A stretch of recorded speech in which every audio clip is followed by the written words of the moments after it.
Bravo à l'Afrique qui gagne. Bravo à l'Afrique qui se réveille. Et s'éveille déjà. Aujourd'hui, nous allons parler du Burkina Faso une fois de plus. Avec la personne du capitaine Ibrahim Traoré. Bravo Ibrahim Traoré. Il est vraiment extraordinaire. Et aujourd'hui, nous allons parler de son bilan économique. Oui, son bilan économique. Les grandes institutions internationales n'en parlent pas. Ben, c'est à nous d'en parler. C'est à nous de parler, de dire ce qu'il a fait et où est-ce que nous en sommes. Puisque apparemment sur la graduation dans laquelle on avait mis les pays africains, il a explosé le tableau. Comme on dit, il a battu les records.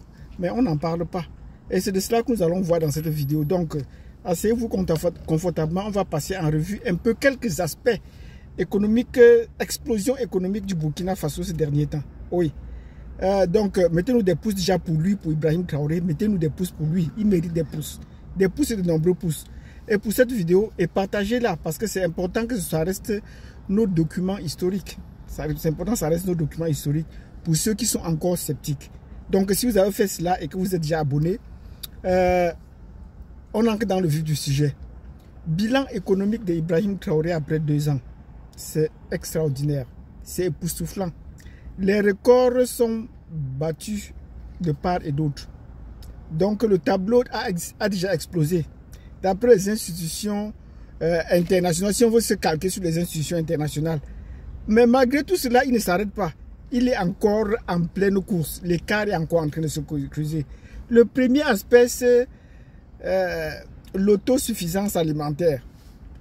Il nous a parlé de l'autosuffisance alimentaire. On a dit que non, ça devait prendre au moins 5 ans comme Sankara avait mis, pour essayer de relancer pour que le pays soit autosuffisant alimentaire. Ben, les productions agricoles ont explosé. Toutes les productions agricoles ont explosé. Mais un aspect qui m'a le plus frappé dans cette explosion agricole, dans cette percée agricole et alimentaire au Burkina Faso, c'est l'aspect du blé. Oui. On nous a souvent dit que nos pays africains ne pouvaient pas produire du blé parce qu'il y a des maladies tropicales qui ne permettent pas, parce que le cycle climatique ne permet pas. J'ai enseigné cela à l'école. Les cycles climatiques, les photopériodiques, les photopériodes des plantes ne permettent, du blé ne permettent pas qu'on le produise en Afrique tropicale. Parce qu'il y a trop de soleil, parce qu'il fait excessivement chaud. On nous a expliqué tellement de choses pour le blé. Mais le pire, c'est qu'on interdisait déjà à certains pays africains d'avoir le blé. Docteur Pougala peut en témoigner. Où il a tenté de faire venir le blé au Cameroun et il n'a pas pu. Parce que c'est le gouvernement locaux qui ne permettent pas souvent qu'on exporte le blé. Même les pays européens ne permettent pas qu'on exporte le blé dans les pays africains. Bravo à Ibrahim Traoré qui a pu importer le blé. Les semences du blé au Burkina Faso, d'où est-ce que cela vient? Nous en saurons plus. Ce serait curieux de savoir. Peut-être que cela nous vient de la Russie ou des autres pays, des BRICS. Nous en saurons bien. Donc nous disons bravo pour avoir importé le blé au Burkina Faso, de l'avoir planté, semé, de l'avoir récolté. Nous disons bravo. Ça c'est une première étape. Nous ne parlons là que du blé. Nous ne parlons pas des autres productions agricoles, maraîchères et tout cela dont les productions explosent, la tomate et tout cela. Et il y a des industries déjà pour transformer sur place. Mais pour le blé c'est significatif. Pourquoi? Parce que le blé, le Burkina Faso, qui était jadis un importateur des produits céréaliers, du blé notamment, de l'Europe ou des autres pays, est devenu exportateur. Nous disons bravo. Le Burkina Faso désormais exporte le blé. Et là, le capitaine Ibrahim Traoré ne s'arrête pas en bouche à ce niveau. Il compte déjà transformer le blé. Même pas qu'il compte, il transforme déjà le blé. Puisqu'il y a eu une minoterie qui a été mise en place pour transformer plus de 50 tonnes de blé par jour. Le blé burkinabé doit être transformé sur place et être exporté sous forme de farine. Vous voyez déjà les pays preneurs, notamment les pays comme la Côte d'Ivoire vont consommer le blé transformé venant du Burkina Faso. Nous disons bravo.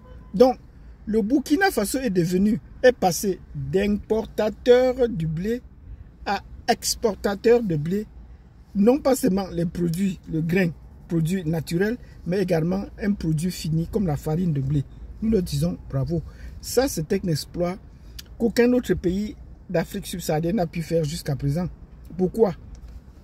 Si nous passons en revue la production du blé en Afrique subsaharienne ou en Afrique en général, le Burkina Faso est le premier pays en Afrique subsaharienne à être autosuffisant en production de blé et à passer à l'échelle de l'exportation du blé vers les autres pays.